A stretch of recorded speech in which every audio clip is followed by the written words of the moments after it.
Vote শেষে ঝাড়গ্রামে বিজেপির বার্তা, শান্তিপূর্ণ নির্বাচন, মানুষের রায়ে অশুভ শক্তির পরাজয়। ঝাড়গ্রাম বিধানসভা কেন্দ্রের বিজেপি প্রার্থী লক্ষ্মীকান্ত সাউ ও বিজেপির জেলা সভাপতি তুফান মাহাতো সহ দলীয় নেতাকর্মীরা শনিবার ঝাড়গ্রামের পাঁচমাথা মোড়ে জমায়েত করেন। সেখান থেকে ঝাড়গ্রামবাসীর উদ্দেশ্যে শুভেচ্ছা বার্তা দেন। লক্ষ্মীকান্ত সাউ বলেন, পশ্চিমবঙ্গের ইতিহাসে এই প্রথমবার সাধারণ মানুষ স্বতঃস্ফূর্তভাবে ঘর থেকে বেরিয়ে এসে নিজেদের ভোটাধিকার প্রয়োগ করেছেন। ঝাড়গ্রাম বিধানসভার সমস্ত ভোটারদের বিজেপির পক্ষ থেকে ধন্যবাদ ও শুভেচ্ছা জানান তিনি দাবি করেন, এই নির্বাচনে কোথাও কোনো সংঘর্ষ বা অপ্রীতিকর ঘটনা ঘটেনি এবং মানুষের রায়ে অশুভ শক্তি পরাস্ত হয়েছে। যারা মানুষের গণতান্ত্রিক অধিকারকে নিজেদের ভোট ব্যাংক হিসাবে ব্যবহার করতে চেয়েছিলেন, ঝাড়গ্রামের মানুষ তাদের উপযুক্ত জবাব দিয়েছেন বলেও তিনি মন্তব্য করেন। এছাড়াও তিনি জানান, আগামী ৪ জুন নির্বাচনের ফল প্রকাশের পর বিজেপি রাইটার্স বিল্ডিং থেকে সরকার পরিচালনা করবে। মুখ্যমন্ত্রীর সমালোচনা করে তিনি বলেন, ভবিষ্যতের রাস্তার ধারে নীল সাদা রঙের পরিবর্তে আন্তর্জাতিক নিয়ম মেনে কালো সাদা ফুটপাত তৈরি করা হবে। শেষে তিনি জনগণের উদ্দেশ্যে প্রতিশ্রুতি দেন, বিজেপি ক্ষমতায় এলে মানুষ নিরলস সেবা করবে। ভোট পরবর্তী এই বার্তা ঝাড়গ্রামবাসী তথা রাজনৈতিক মহলে ইতিবাচক প্রভাব ফেলেছে বলে মনে করা হচ্ছে। ব্যুরো রিপোর্ট, বর্তমান টাইমস।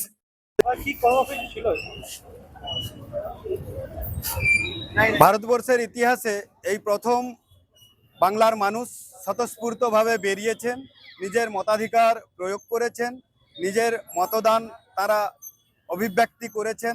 সেই জন্য ঝাড়গ্রাম বিধানসভার সকল নিবাসীদের বিজেপির পক্ষ থেকে আমরা ধন্যবাদ জানালাম যে আপনারা স্বতঃস্ফূর্তভাবে বেরিয়েছেন। কোথাও কোনো লড়াই হয়নি, কোথাও কোনো দাঙ্গা হয়নি, ঢিল ছেঁড়াছুঁড়ি হয়নি। অশুভ শক্তিরা পরাস্ত হয়েছে। তারা মানুষের মতাধিকারকে ক্ষুণ্ণ করে রেখেছিল, তারা মানুষের মতাধিকারকে নিজের ভোট ব্যাংক ভেবেছিল। সেই জন্য মানুষ স্বতঃস্ফূর্তভাবে বেরিয়েছেন। আমাদের ঝাড়গ্রামের সমস্ত মানুষ স্বতঃস্ফূর্তভাবে বেরিয়ে যে ভোট দিয়েছেন, সেই গণদেবতাকে আমরা ধন্যবাদ জানাচ্ছি। বিজেপির পক্ষ থেকে অগ্রিম শুভেচ্ছাও জানাচ্ছি এবং 4 তারিখ 2 হাত তুলে যে আশীর্বাদ করেছেন আমাদেরকে, আমরা মানুষের পরিষেবা দেব, সেই জন্য তাদেরকে আমরা অগ্রিম ধন্যবাদ জানালাম। এবং এটাই ভারতবর্ষের আসল গণতন্ত্র। তারা দেখিয়ে দিয়েছেন যে ভারতের গণতন্ত্রের শক্তিটা কি, এক একটা মানুষের ভোটের মূল্যটা কি, তারা ঘর থেকে বেরিয়ে দেখিয়ে দিয়েছেন। সেই জন্য সবাইকে আমরা অসংখ্য ধন্যবাদ জানাই ঝাড়গ্রাম বিধানসভার সমস্ত নাগরিককে ভারতীয় জনতা পার্টির পক্ষ থেকে।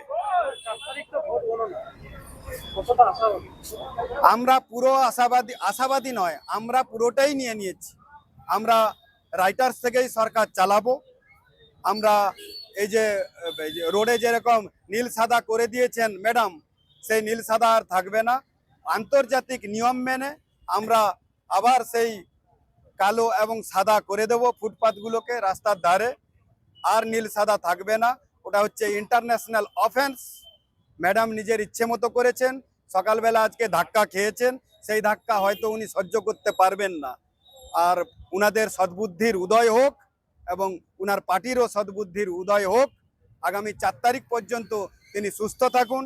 তাকে ঝাড়গ্রাম বিধানসভার সমস্ত নাগরিকদের পক্ষ থেকে আমি তাকে সুস্থ থাকার, ভালো থাকার কামনা করি।